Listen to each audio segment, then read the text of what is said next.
You ever found yourself wanting to go to a Warhammer event and you just think, man, if only there was a clear, concise list of exactly what I should bring so that I make sure I'm super prepared and ready to go to one of these events?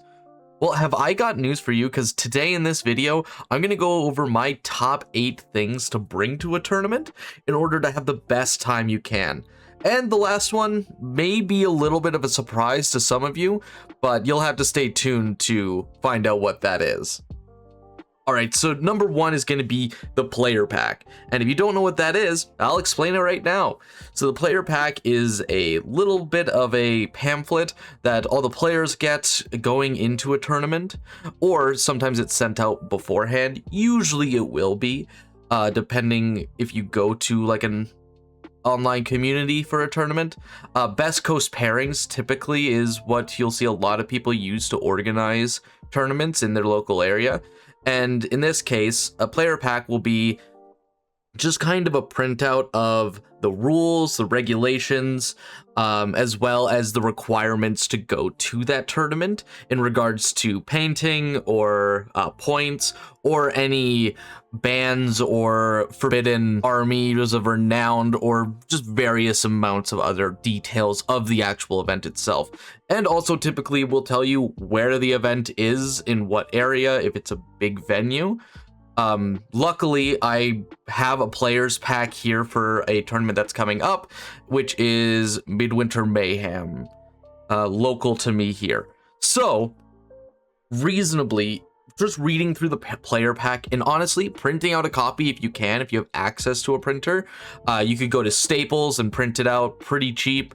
Or if you have a best friend who works an office job, then you can just get them to print it out for you there, as long as they won't lose their job over it, because it ain't worth it.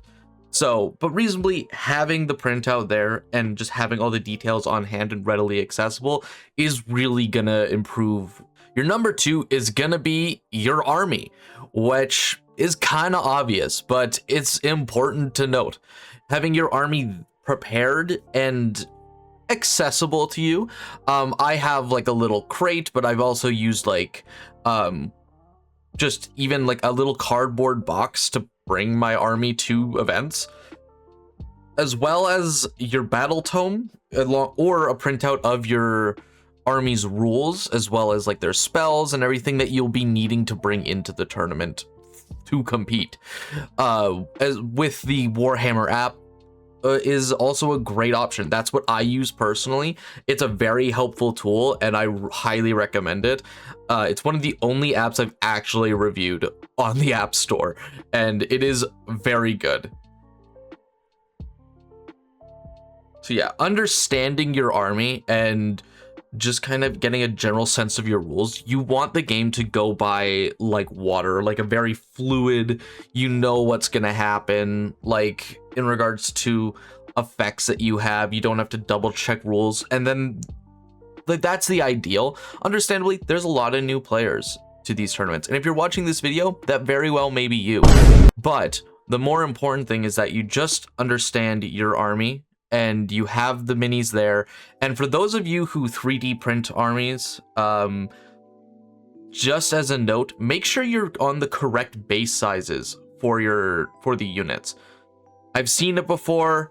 It's will cause a lot of headache if they're on the incorrect size bases, because you know what? That's it's fucking important. I'll tell you what. And also, if it's an illegal mini, which that would be in that case, they could ask you to basically exclude it from your list because, you know, it's not legal, and then you're playing at a deficit. So make sure you're looking up like your minis measurements before you're going to the tournament.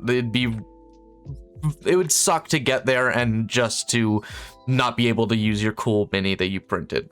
Number 3, dice and widgets. If you don't know what a widget is, it's a little measuring tool that just kind of makes it simple. It's like you can be like 3 inches to 9 inches. Those are typically the more important ones that you can put on the table to physically represent like a measurement. They're very useful. I recommend them to everybody. And if you can get them on Amazon or you can get the STL file and print it yourself at home if you have a printer. The number one thing I would recommend you get for your table to make playing so much easier. It's very useful. I used to think, oh man, why would that be useful, right? I have a measuring tape, which is another thing that you should bring, is a measuring tape, because I don't know about you, I don't want to carry around like a 10-inch long widget if I have to move 10, or a 24-inch widget depending on which army I'm playing. A measuring tape is just super handy. I recommend getting like a smaller one that can fit in your pocket, or clip on your belt if you're really cool and have like a lot of like really cool friends. I imagine that's also something that I would recommend. But the dice also, I would recommend anywhere from 20 to 40 dice to bring. Realistically, I would say if you're wanting to calculate out how much dice you should bring to a tournament, my opinion is you should bring at least the half the amount of the maximum amount of attacks your army makes. So for example, my reinforced group of storm vermin does 61 attacks. So for me, I will be bringing 30 dice to this tournament, because that's just what makes sense. I roll that twice. I roll the exact amount I have twice, plus 1, and that's my biggest attack I'll be doing. It's just something that I prefer. If you prefer to have something else, or if you want to have a billion gajillion dice, or you just want to bring 10, it's all up to you. That's just my preference. Number 4, water and snacks. More importantly, the water. Snacks, most of the time you'll go to a venue that has some form of restaurant or place nearby, or even on the way there you can grab some chips or something on the way to the venue. But water is the most important thing. You're going to be doing a lot of talking, and with a lot of talking means your mouth is going to get really fucking dry, and each game of Warhammer is typically about 3 hours, and that's a lot of talking to do. Like, even if you're like minimalistic, talking as little as possible, you still are probably going to need a drink of water in between a couple like paragraphs of what you're explaining, right? It's just good. And also to stay hydrated, it will help reduce your chance of a headache, and it's overall just great to bring like a water bottle or something small, or just kind of be prepared to stay hydrated. I bring a water bottle with me when I go to tournaments, and then I forget it on the table and lose it next round, because that's just kind of how I am. But realistically, water is super important, and snacks, if it's a long day, like typically if you're playing 3 games in a day, that's like 9 hours at least. And you're probably gonna have breaks in between. So it's like a 10-hour day. If you can't afford to go out and quickly steal a sandwich from somewhere, I would recommend bringing like a Cliff Bar or something to keep you like in your best shape you can, and try to keep you full. Because if you're fighting on an empty stomach, it's just not fun, right? It's just not fun. Well, I hope you're liking the video so far. I would definitely recommend you like and subscribe if you like this content, you want me to do more. It really does support the channel and makes me feel happy when you guys like and comment on the videos. Makes me so happy. All right, number 5 is comfortable shoes. Like I said, these games take a long time.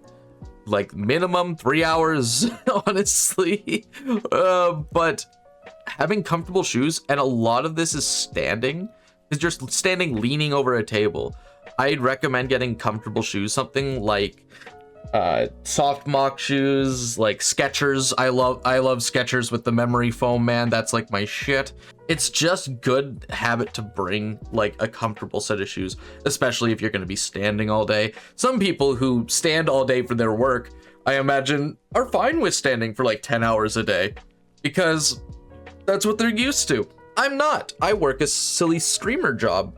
Like I sit at a desk. So that's just, you know, I'm not built like you.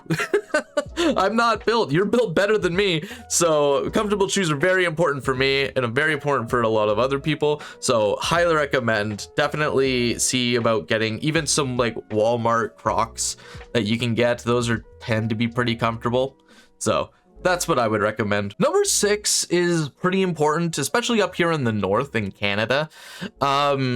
It can be cold in some of these events, and I would recommend bringing like a hoodie or a light jacket to kind of just warm you up a little bit during the early ages. Eventually, like once everybody gets moving and everybody gets like thinking, like hard thinking everything, you're gonna be, probably a lot of people are gonna warm up, like genuinely actually warm the room with the body heat that we generate as people.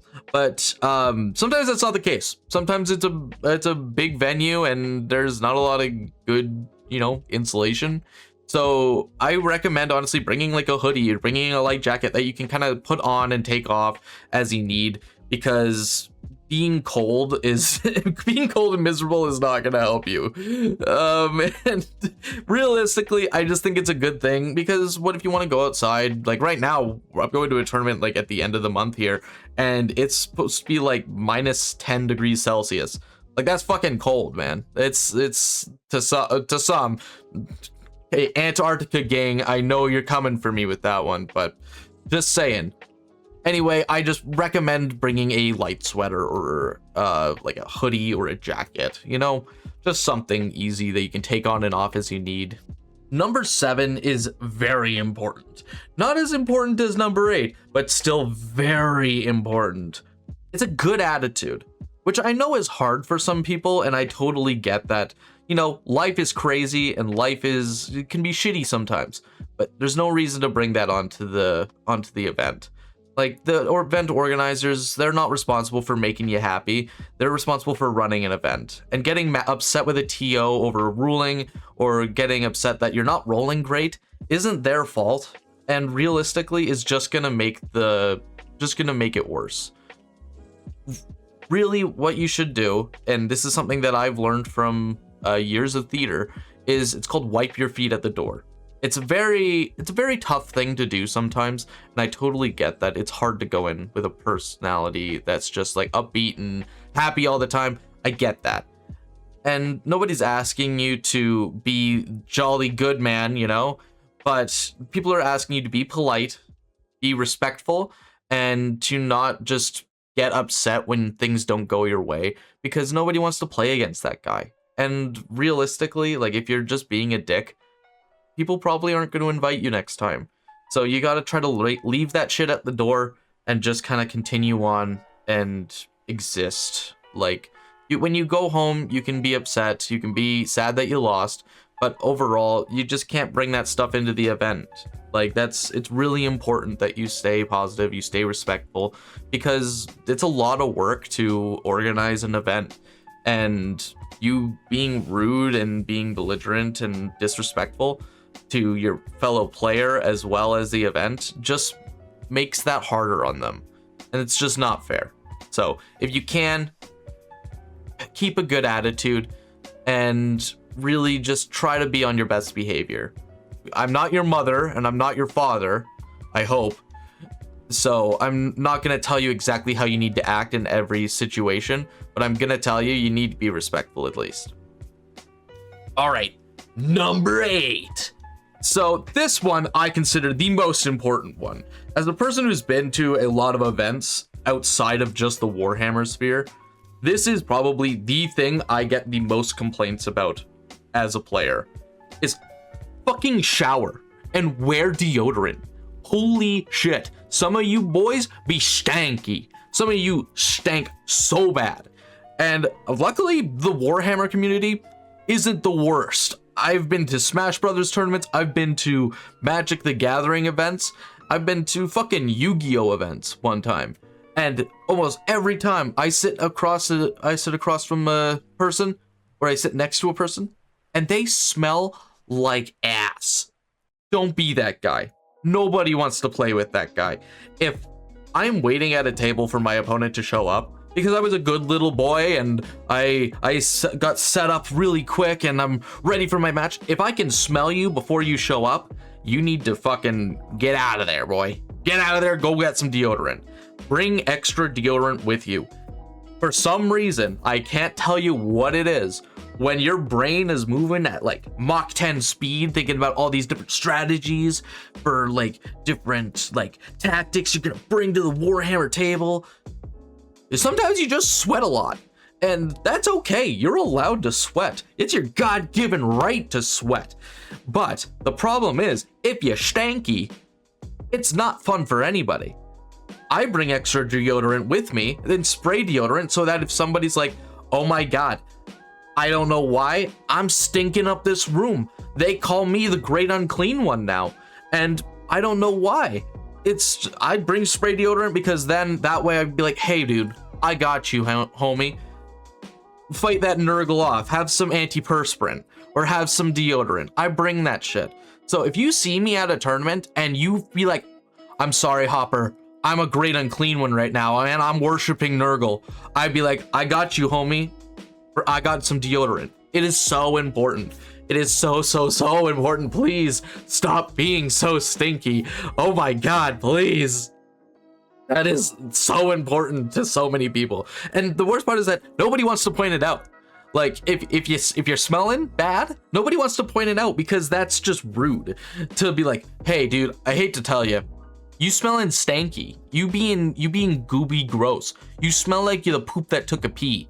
Like, and also, if you go to the bathroom, wipe your ass. How hard is that? It's really, I don't think it's that hard. I think that people have learned that for a long time. It's not hard to wipe your ass. Like, just do it. Proper hygiene is not that hard. If you really think about it, it's really not that hard. Just wash your hands when you go to the bathroom. If you sneeze, if you're sick, wear a mask or just cough into your shirt. That's how hard is that? It's not hard at all. But so please. I really recommend that. Did I miss anything? Do you feel that something I said is way more important than the other points, and you want to hear me talk about them further?